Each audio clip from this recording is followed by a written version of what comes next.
Oke, bismillahirrahmanirrahim. Assalamualaikum warahmatullahi wabarakatuh.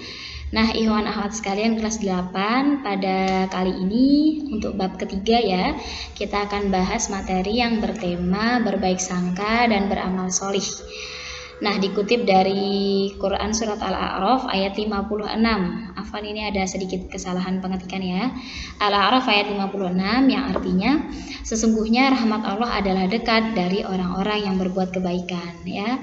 Maka ketika kita mengharapkan rahmat Allah, maka tidak lain dan tidak bukan adalah dengan cara kita berbuat baik atau beramal solih ya, kita membahasakannya.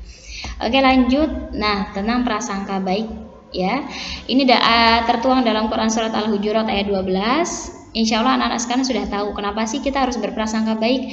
Oh, ternyata Allah melarangnya untuk kita, Allah itu melarang kita melakukan prasangka buruk ya. Karena mengapa? Nah, di sini dijelaskan. Hai orang-orang yang beriman, jauhilah kebanyakan purbasangka atau kecurigaan, karena sebagian dari prasangka itu dosa ya. Dan janganlah mencari-cari keburukan orang lain, dan janganlah menggunjing satu sama lain. Adakah seorang di antara kamu yang suka memakan daging saudaranya yang sudah mati? Maka tentulah kamu merasa jijik kepadanya, dan bertakwalah kepada Allah, sesungguhnya Allah Maha menerima taubat lagi Maha penyayang.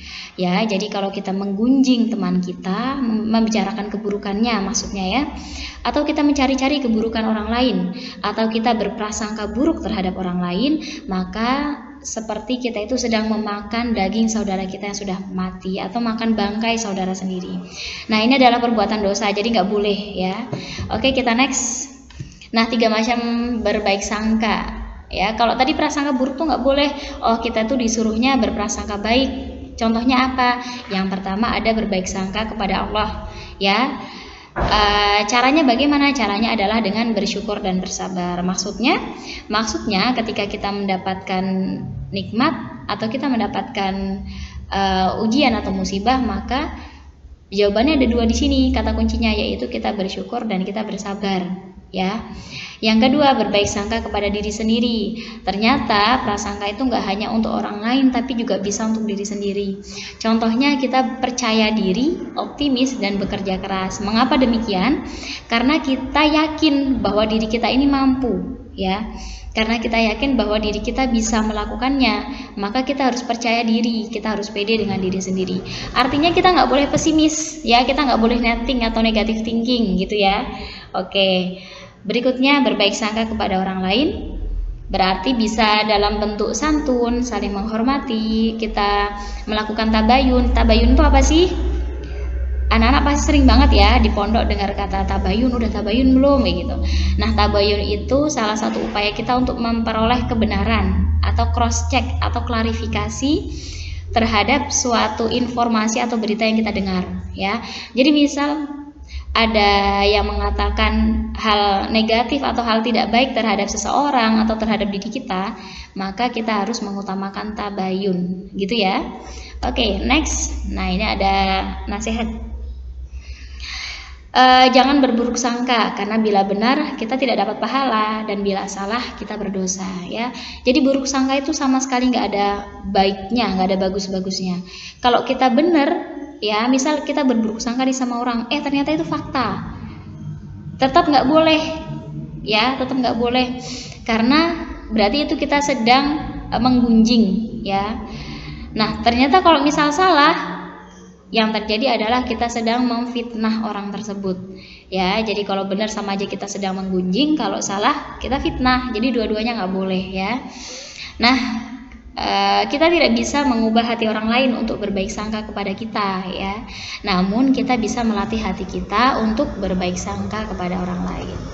Oke, next, langsung tentang amal solih. Ini singkat sekali ya materinya, insya Allah sederhana, nanti tugasnya juga sederhana. Ini terdapat dalam Quran Surat Al-Asr ayat 2-3, surat pendek ya, yang sudah antum hafal pasti dari SD bahkan dari TK. Sungguh manusia berada dalam kerugian kecuali orang yang beriman dan mengerjakan kebaikan, serta saling menasehati untuk kebenaran dan saling menasehati untuk kesabaran. Ini adalah ayat atau perintah dari Allah untuk kita melakukan amal soleh atau kebaikan. Termasuk ada pula dalam Quran surat Az-Zalzalah ayat 7-8. Siapa saja yang mengerjakan kebaikan sebesar ini zarah ini biji sawi ya. Ibaratnya kebaikan sekecil apapun, niscaya ia akan mendapatkan pahalanya ya atau balasannya. Siapa pula yang mengerjakan keburukan sekecil apapun maksudnya ya, niscaya dia akan melihat balasannya pula. Artinya setiap hari tingkah laku kita baik dan buruk itu pasti akan dibalas setiap hari, setiap hitungan detik, menit, jam, harian gitu ya. Maka jangan sampai ada 1-2 hari kita atau 1-2 jam kita atau bahkan hari-hari kita berisi amal-amal yang tidak baik. Nauzubillah ya, kita santri, maka kita harus fokus dalam kebaikan, kita harus mengupayakan kebenaran, kita harus mengupayakan kesabaran. Artinya fokus dengan amal solih aja, maka waktu kita tidak akan sia-sia. Nah, ini syarat agar amal solih diterima. Yang pertama, dikerjakan dengan niat ikhlas karena Allah. Dilakukan dengan mengetahui ilmunya, ya kita tahu ilmunya, kenapa kita melakukan amalan baik ini, nah kita paham, ya. Dan terakhir dilakukan sesuai petunjuk Al-Quran dan Al-Hadis, artinya amalan kita sesuai dengan sunnah Rasul, sesuai dengan ajaran Islam, tidak ngarang-ngarang sendiri, maksudnya gitu, ya amal ibadahnya. Oke, lanjut 3 macam amal solih. Yang pertama, amal solih terhadap Allah ternyata ada ya, yaitu menjalankan perintahnya dan menjauhi larangannya. Jadi apa aja yang kita lakukan karena itu perintah Allah dan kita menjauhi semua larangan Allah, itu adalah amal solih kita terhadap Allah. Yang kedua, amal solih terhadap manusia, menjalankan hak dan kewajiban sesama manusia. Dan terakhir, amal solih terhadap lingkungan alam adalah contohnya kita menjaga kelestarian alam. Jadi alam sendiri harus kita jaga. Kita amal solih itu nggak cuma terhadap sesama manusia aja, terhadap alam sekitar kita. Nah, itu adalah kewajiban kita untuk jaga. Jangan sampai sebagai seorang muslim kita buang sampah sembarangan, kita membiarkan ada lingkungan sekitar kita berantakan, kotor, atau bahkan merusak kelestarian alam, ya itu nggak boleh. Ya, nah insya Allah itu aja 3 macam amal solih ya. Dan terakhir ini ada nasihat. Ternyata masa muda kita itu akan ada hisabnya ya. Ini kita ambil atau kita kutip dari sabda Nabi Muhammad dalam hadis riwayat At-Tirmidzi. Tidak akan bergeser kaki manusia di hari kiamat dari sisi Rabbnya sehingga ditanya tentang 5 perkara. Yang pertama tentang umurnya, dalam apa ia gunakan, tentang masa mudanya, untuk apa ia habiskan, tentang hartanya, dari mana ia peroleh dan untuk apa ia belanjakan, dan tentang apa yang ia amalkan dari ilmunya ya.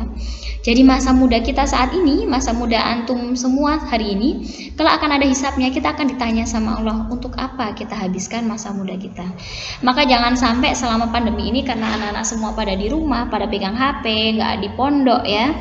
Jangan sampai itu jadi kesempatan kita untuk melakukan amal buruk ya, atau menjadi kesempatan kita untuk melepaskan atau meninggalkan amalan solih yang selama ini kita diajarkan di pondok gitu ya.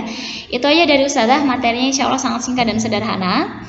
Dan ada penugasan juga, penugasannya nanti kita bahas di Google Classroom. Itu aja, sekian, semoga bermanfaat. Wassalamualaikum warahmatullahi wabarakatuh.